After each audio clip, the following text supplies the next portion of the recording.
And then, well, okay, by the way, I did this for you. The AEW women's title match was up next. Thunder Rosa versus Hikaru Shida. And I knew that you would just blister me to no end if I didn't watch this. And I like Thunder Rosa. She had a great match with Serena. So, okay, I'm going to watch this. And you're just telling me you zoned out of the show. So did you watch this match? I watched the match. But between what just happened and the fact that now the fans were completely silent, or at least what was coming across on the TV broadcast was an empty room. Not even the sound of the wrestlers at ringside. There was no sound. The announcers completely sucked at this point, too. I heard from a lot of people who said they loved it. A lot of people who said it was the best women's match in AEW history. Okay, all right. Well, you heard from the wrong people. I couldn't get into the match because of the state of this show.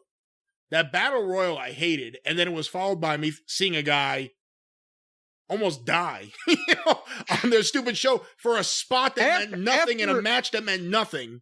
After the worst thing that has ever been done by any wrestling promotion ever and aired on television showed as the first segment. Then all those things happened. And then, so you've zoned out on this match so that my point could not be proven to you. I didn't zone out. I watched it. I couldn't get into it. All right. Well, I'll tell you why. Because Thunder Rosa just had a great match with Serena Deeb where both can wrestle and both can work. And here, Thunder Rosa, who can wrestle and can work, was trying to do Hikaru Shida's indie girl stuff. When it was Thunder Rosa on offense, shit looked okay most of the time, although Shida really can't sell and has crummy fundamentals. But they were trying, because Thunder Rosa's the visitor and Shida's allegedly the star, they're trying to do more of her match, and it fucking blew. At one point, they went to the floor. I put the watch on this. 1 minute and 40 seconds straight on the floor doing Shida's continued contrived chair leaping spots while poor Paul Turner, the referee, who I know from Ring of Honor, it just stood there and got buried. That's why I wrote, can we have Serena back, please? Maybe when school starts back in Japan, we can trade Shida for Serena. Excrement at one point actually said Hikaru Shida was the Tokyo Joshi International Princess Champion. I put on Twitter when I heard that. I said, I guarantee Jim is going to write this in his notes. The Tokyo Joshi Princess Champion. That is the most ridiculous wrestling title name I've ever heard. And like anybody would give two flying French fried titty fucks, you masked, sock-faced goof. All right. At one point, Shida tried to get a leg hold forever, and both of them just fell over.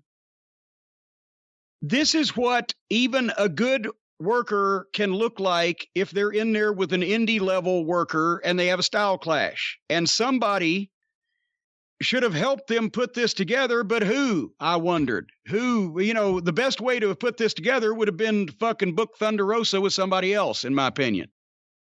But that... Thunder Rosa gave Shida a DVD on the apron. Cover, 1-2, kick out. Okay, fast forward.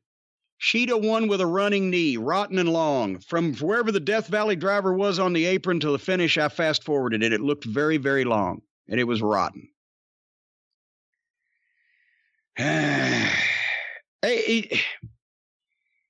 Even when you got to have talent on both sides of the ring, my boy. Final thoughts? I thought they were in an unfortunate position following the Matt Hardy debacle. You just can't accept that Shida is shitty. Shitty Shida. I don't think she's as great as a lot of the AEW stans, as you put it earlier, think she is, but I don't think she's completely awful. I think Thunder Rosa, I never watched her in the NWA because I didn't watch that crap, but I think Thunder Rosa was really impressive when I saw her against Serena Deeb. I just saw a guy get concussed on TV. All right. And then sent back out there. They could have put Flair versus Steamboat out there, and I wouldn't have given a shit at that point.